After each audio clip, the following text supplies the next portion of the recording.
Look. Okay, 51-7, take it to the grave. Legends never die, that's why we still awake. Sun keep beaming, city still breathing. Living in the moment, never gonna leave it. 51-7, take it to the grave. Legends never die, that's why we still awake. Sun keep beaming, city still breathing.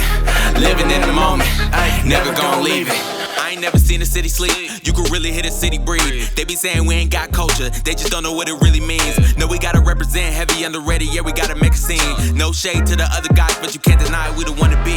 Capital city, the map looking pretty when we on it. So community driven, the people we living with. Will Tieman, the voice of the Spartans, as far as I'm concerned. How are you? I'm good. It's interesting you say that. Time passes fast for everybody, right? And you go day to day. And what I'm trying to come to grips with is, let's take basketball. Yeah. We'll have a manager, and I'll meet him, and they look at me and they go, you know, when I was small, I used to listen to you on the radio in the car with my dad. That's right. And I go, how did I become that guy? What happened?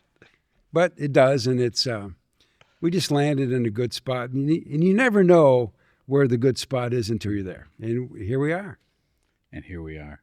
Well, you know, I mean, I think about careers a lot, right? I think about not only mine, but helping thousands of students, right, trying to figure out theirs. There's a lot of reverse engineering that has to go on. There's a lot of guesswork, right? But from where you're sitting right now, right, at the top of the hill, Will, how'd you get here? That's really a good question, because it was not a plan. This was not my plan. I often thought the greatest profession you could ever have is teaching, because teachers, for me, had such a great impact at a tough time. Yeah. And so I thought, I want to be like that. I want to help people. I want to be a teacher. In my case, I wanted to be a high school teacher and coach football. And I had a plan. No way am I getting off this plan. And so the broadcast thing started, I literally was 15. Now imagine, it's a few years ago, but in the high school where I went, if you played football, you were obligated to do something, play basketball, wrestle, whatever. Well, I had pretty good knee injury, so I'm in a big cast. I can't do anything. So the AD said, well, why don't you keep stats for the local radio station that does our basketball games? Well, that meant there was a play-by-play guy, and the other guy wasn't an analyst. He read commercials. He's like a DJ. And so we're there, and the poor play-by-play guy literally had the flu. He just stayed in the bathroom the whole game. And at halftime, the DJ guy, the announcer guy, went hoarse. Yeah. And I'm like, now what? He says, I guess you're it. And so it was so much fun. I'm calling jump shots, reading Amanda commercials. It was great fun. And so the next morning, the general manager of the radio station called my mother and said, could we hire Will part-time? She says, he doesn't even drive yet. He's 15. Okay, we'll schedule him in the daytime. And that's how it started. And through the whole thing, in and out of it, I never really thought you would make a living doing this. But so after some teaching and working for the Department of Labor for a while with secondary educational systems, at some point you get the offer and you stay. And here I am. I've managed to make a living out of talking into thin air. Well, and what are we doing right now? Isn't that beautiful? How amazing is that, Will? So here, one, when I hear you talk, I actually get some of those same reminiscent feelings of, I know that voice. All I can picture is, he got it, right? There's such a warmth in my heart to hear you speak, let alone how cool is it that I'm actually talking to you. I got to be honest, there's a little bit of fanboy going on right now. Are you trying to make me blush? Yep, I am. Okay. It's a success. Well, no, but I have makeup on. You can put some makeup on. We'll be fine. Here's the wild part, though, Will. You just walked through, in a very short time, a development of a career that could not have been planned. what I think we're trying to do with our students at Promise, and I don't know that we've really cracked the code on yet, is to help kids understand that very journey. Right? Yeah, and me and you talked Yeah. several days ago. Yeah. I have 3 kids. In the middle child, she was a sophomore in college, and she called me one day and she was in tears. It's the worst thing that can happen to a dad when his daughter calls and she's in tears, right? Yeah. So I listened to her, and what got her so upset was all of her friends at school knew exactly what they were going to do. Right. Absolutely. They're 19 and they're 20, and they have all the answers. That's right. So I listened to my daughter, and I said, sweetie, they really don't know. That's right. They think they know, but they don't know. So here's what you do. Get a pad of paper, go to about a half a dozen of them, write down their names, and write down what they think they're going to do. And let's get back to these people in 10 years and see what's happening. And so nobody knows. And in her case, she was a psychology major. And going into her junior year, she wanted to go into medicine, and she became a PA. So even in her world, she thought she knew what she wanted to do. That's right. And then did a complete reversal. That's right. And so anybody watching or listening, if you don't know exactly what is in front of you, it's okay. I mean, to think about that statement, Will, it's okay. It's okay to not know your entire life story. It's okay to not know the long-term impact of X, Y, and Z decision.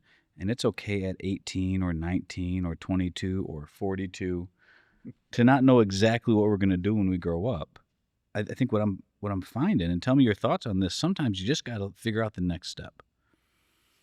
Yeah, and it's interesting because you do have to make some decisions on the next step. And sometimes the next step takes some courage. But I believe this was my whole heart. And this is what I tell myself. This is what I tell my kids. Whatever it is you want to do, if you love it, do it. I mean, Paige is the middle daughter that we're talking about who did the reversal into medicine. Well, she called me up, and she's going through like she's a CPA. Like return on investment. This is going to cost a little extra, Dad. But look at all this money you're going to make. And I listened to her, and I said, are you done? Are you done? She goes, yeah, I'm done. Is this what's in your heart? Is this what you want to do? Yeah. Then we'll find a way. Let's do it. Audrey, the youngest daughter, she's in theater. Yeah. You talk about a crazy way to try to make a living. That's right. That is really nuts. That's right. But that's her passion. Well, she watched her old man carve out a living talking for a living. Yeah, but I think theater might be goofier than broadcast. And the oldest, Matt, he's like a computer science whiz. Yeah. And that was his love. So, I always say if you have the passion for it, and you got to have some skill. Yeah, you have to have an aptitude. But follow. What's wrong with following your dreams? Now, sometimes you wonder. Sure. Sometimes it's hard, and you question it. But I've often said to myself and my family, never be the person that says when they wake up and they're 50, gee, I wish I would have. Don't be that person. Yeah. So far, I haven't been that person. My wife hasn't been that person. Well, she married me, so maybe I don't know. But our 3 kids haven't been that person, and that's important. Don't wake up with. We all have regrets, but don't wake up with that regret. Do what you love.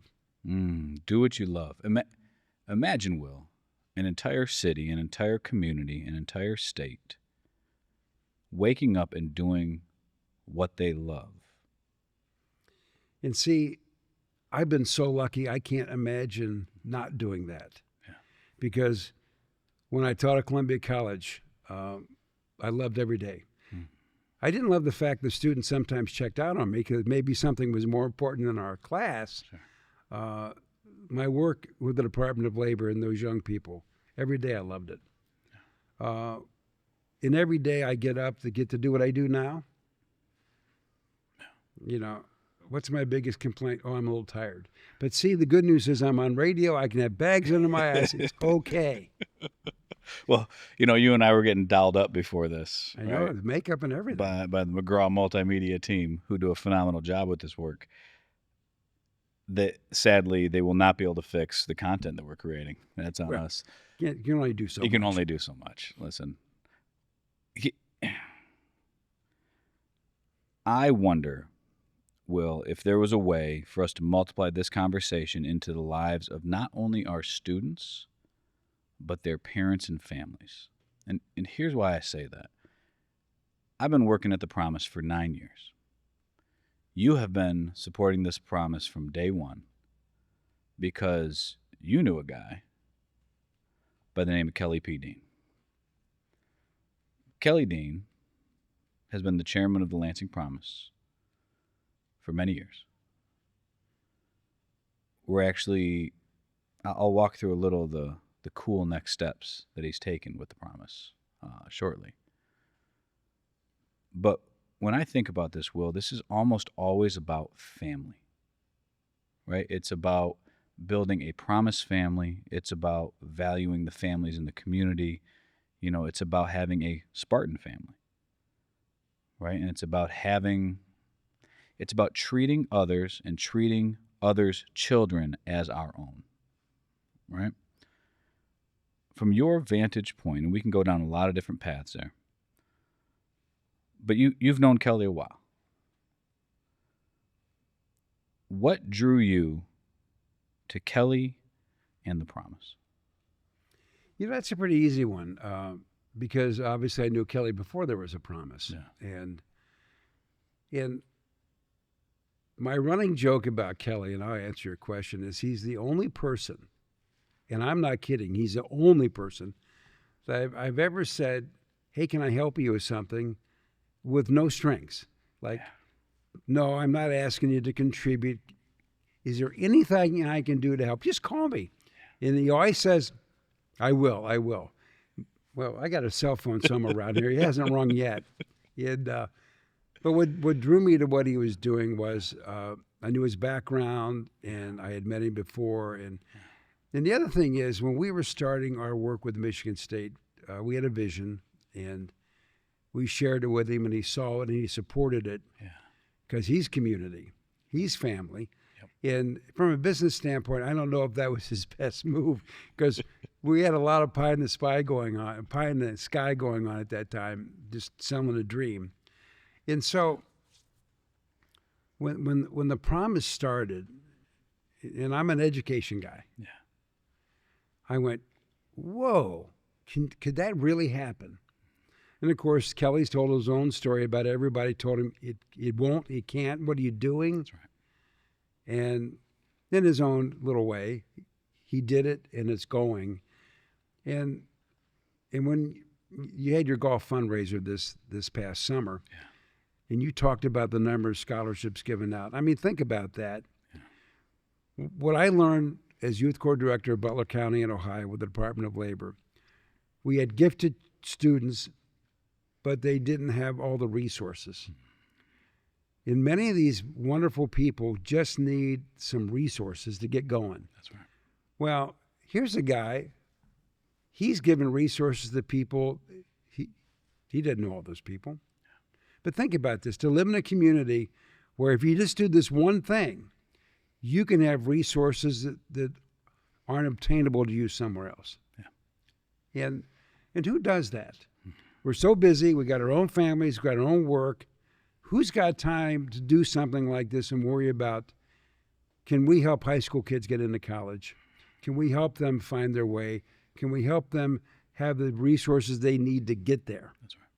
Now, the one thing, there are strings. You have to perform. You have to be academic. And the other part of it is the selection of people you folks have come up with. I mean, I can open the door for you, but you got to walk through it. That's right. And the number of people you've talked about, their accomplishments that have walked through that door is also amazing. So how can you not support somebody like that?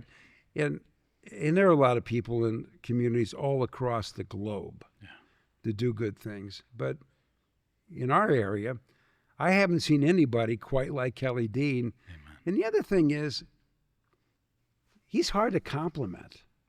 He Yes, just he is. Yes, he is. Yeah, I mean, you say, Kelly, this is so neat what you did. Hey, Spartans did pretty good in the second That's right. quarter. He just completely turns it on you.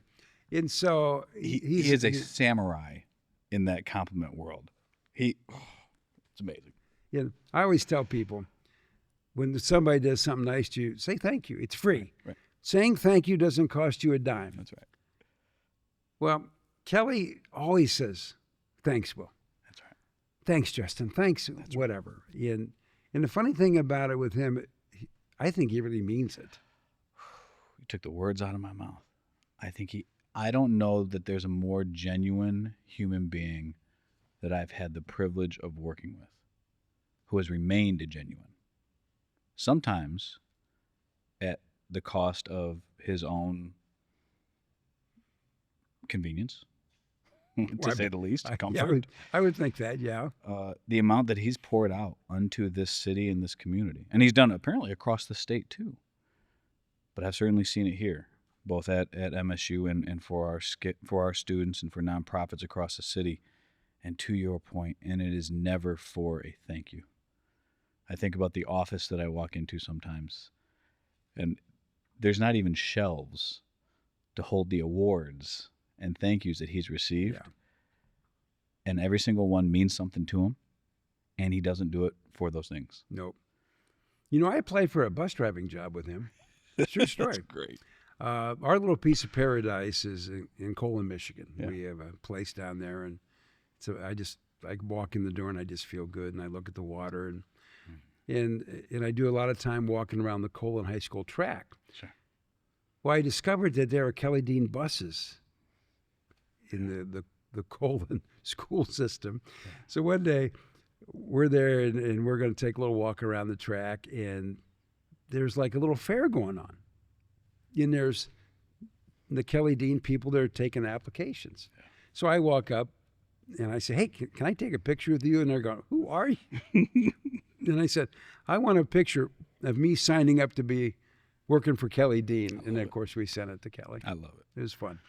They wouldn't make a better boss. And here's the cool part. He's been my chair since I started. He's been the chair of the Promise for a little over a decade now. Will, here's a wild piece. He is now handing the reins, passing the torch to a guy by the name of Abel Travis. Really? He is. And so we actually took the action at our September board meeting for the zone authority for Abel. And then in January, the Lansing Promise Foundation, the nonprofit side, will also be under Abel's leadership. Now, we're not letting Kelly go. We're creating a position called immediate past chair / chairman for life / we're not letting you go, Kelly. That's sort of the official title.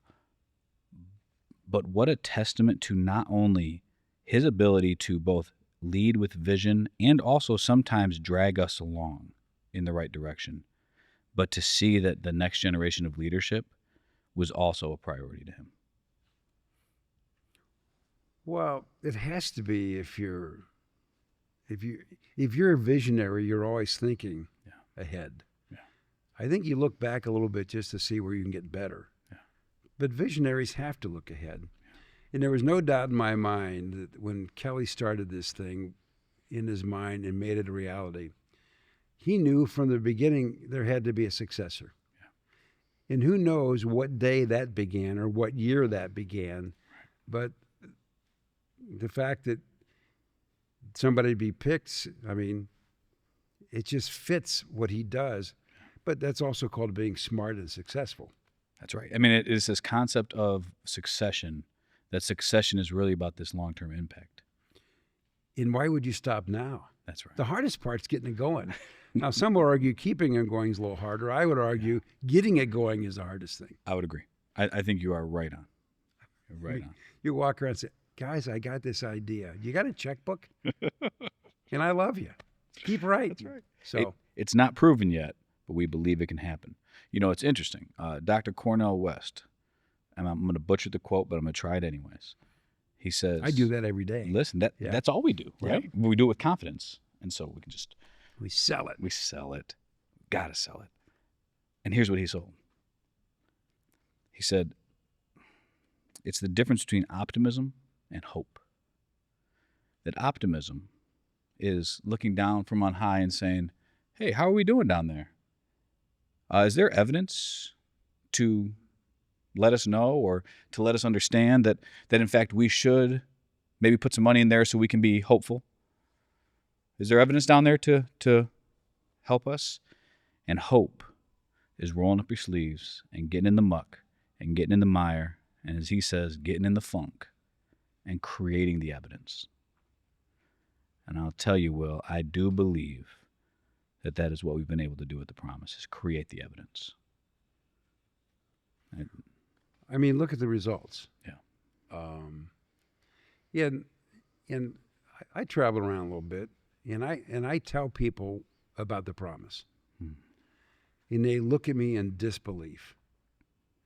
Yeah. And in the golf outing, I told you this. Yeah. I said to one of my buddies in the Big Ten, I was telling him about it, and he goes, well, how do you do that? And I said, that's what we do. That's it. That's how we roll. We That's just how do we things. Roll. That is what we do. It's what we do. And he went, whoa. But at the end of the day, it's a model. That's and right.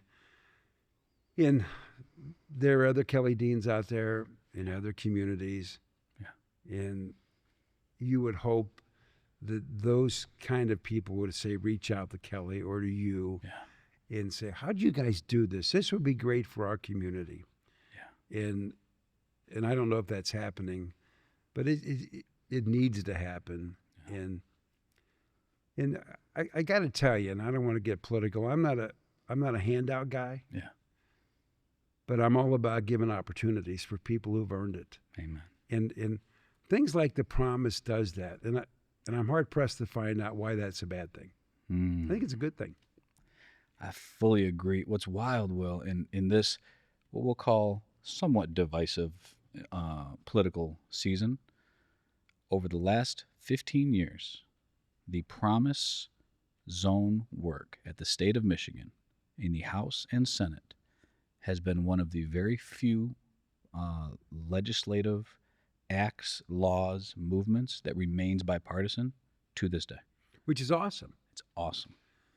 I mean, there's nothing wrong with being bipartisan. That's right.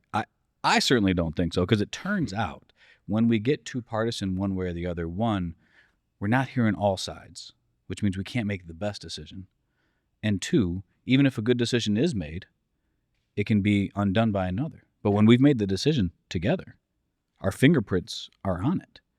And all of a sudden, we not only, here's a wild concept, trust each other. What? But we agree on at least the end game. Right? We want to see our kids successful. And who could not think that's a good idea? Agreed. I mean, seriously. Agreed. Luckily, I've not met that person. Good. And if you do, don't send them my way. I won't. Because here's what we had to do, though. Well, here's an interesting little history. When we first started at the Promise, I was 33 years old. I had never been an executive director. I had counseled hundreds of nonprofit leaders as legal counsel. I provided nonprofit legal aid, but never actually the CEO. I don't know if you know this. That's a much different job than just giving some counsel to folks doing the work. Oh, yeah. So you have to learn how to keep the lights on and tell the story and help build a program and build partnerships, right? There's a lot of moving pieces to it. But I think what we found at first is, well, gosh, we're a scholarship program and we care about our kids. And that was true. And people would say, well, what's your success rate? And I say, I don't know. What do you mean? Because actually what we have to take a step back and say is, number one, how do we define success? Is graduation from high school success? That's a milestone. Is getting into post-secondary education success? That's a milestone. Is graduating from there success? That's a milestone. Is getting a career that you love? That's the end game. That's the end game. But how do we reverse engineer that? We had to actually start getting to the heart of it, which is this. We said, wait a minute. I don't think this is really about just a scholarship program.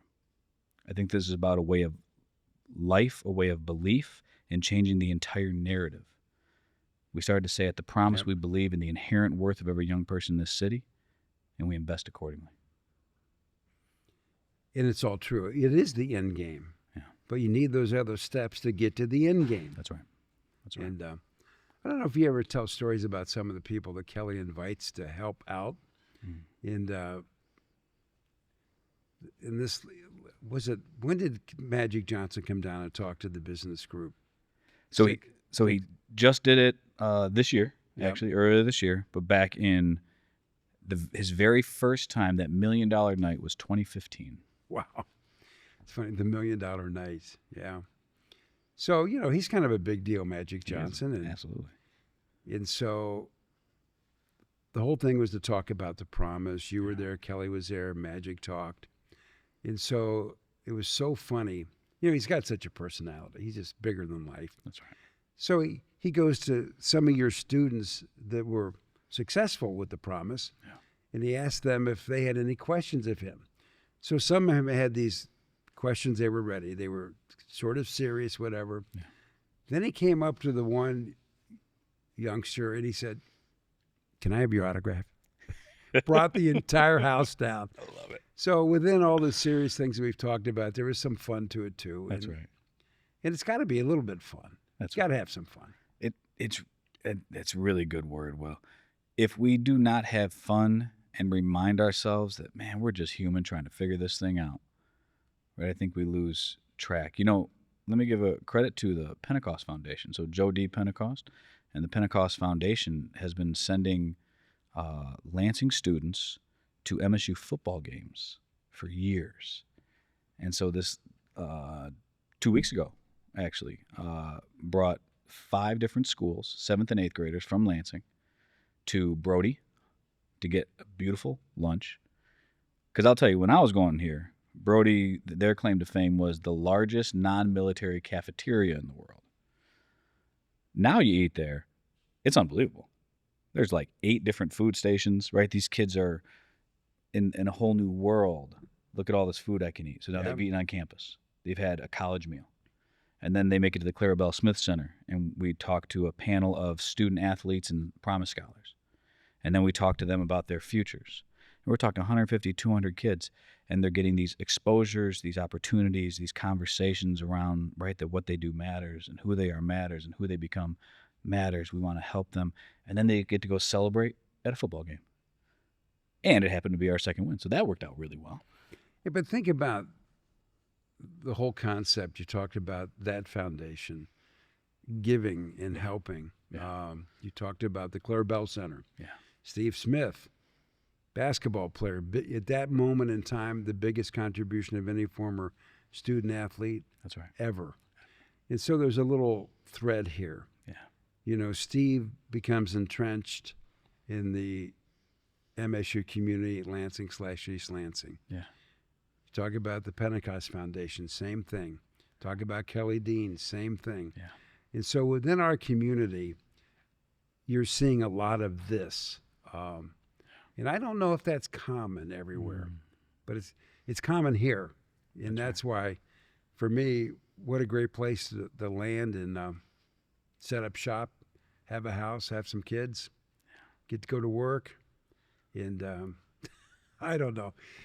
I still can't believe that I get paid for this. I mean, I didn't think anybody can make a living doing this silliness. But at the end of the day, you see this all over. You see volunteer groups working on little planners to make their areas look better. Yeah. I mean, I saw a group of people working on some planners at a gas station. Yeah. It was put up by the local Optimist Club to make things look good. So you see signs of this everywhere you go. And I do believe it's contagious. You go, hey, maybe I should help. That's right. So, I mean, it is interesting, right? Community is what you make it, right? But it's got to be. But maybe even more importantly, that's what we do. That's what we do. And we do it willingly. Nobody's got to say, you should do this. You just do it. That's right. Because it's the right thing. And I don't know. It's, we live in Hazlitt.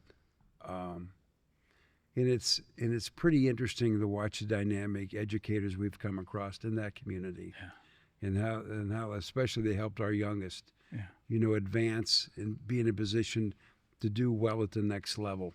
the dedication of those teachers. That's right. And so I keep going back to the same thing.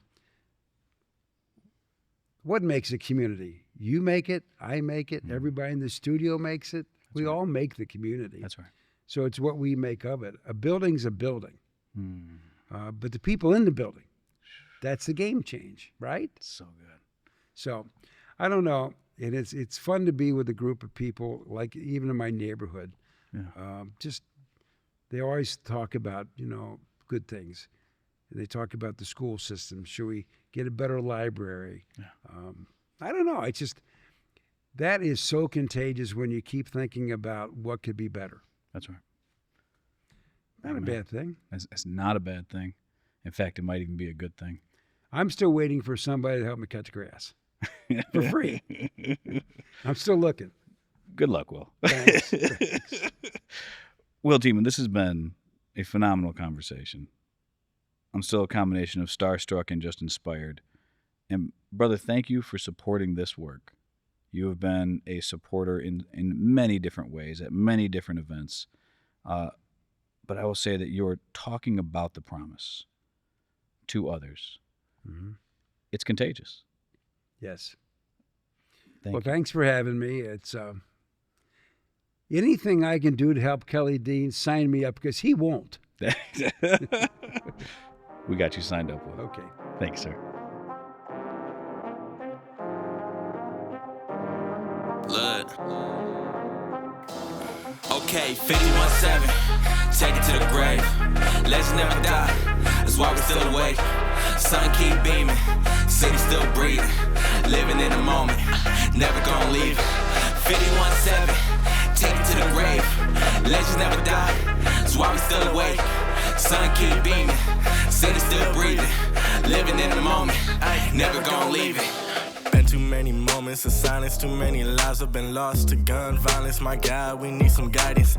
It's the same city that can be so tragic, also produces a brother like Shabazz and bursts a man like magic. Why I'm Lansing, born and raised, 517 to the grave. We got culture in our veins, we take the reins. With reformation comes a promise, better future is upon us. You can doubt it like Thomas, but we gon' rise like Adonis, and ain't nobody gon' stop us. We gon' get better, this a letter to my city that we fed up. Ain't gon' let applying pressure until everybody guess it. They can't try us, they can't buy us, gentrify us. When it's coming to my city, man, I'm blue collar biased. They can't divide us. United we stand, like digits on a hand. Make it to the promised land. We coming up with a plan to make this a better place. I'm proud of Lansing, you can see it on my face. We gotta retrace and learn how to win this race. 51-7, take it to the grave. Legends never die, that's why we still awake. Sun keep beaming, city still breathing. Living in the moment, never gonna leave it. 51-7, take it to the grave. Legends never die, that's why we still awake. Sun keep beaming, city still breathing. Living in the moment, never gonna leave it. I ain't never seen a city sleep. You can really hit a city breathe. They be saying we ain't got culture, they just don't know what it really means. No, we gotta represent, heavy underrated, yeah, we gotta make a scene. No shade to the other guys, but you can't deny we the one to be.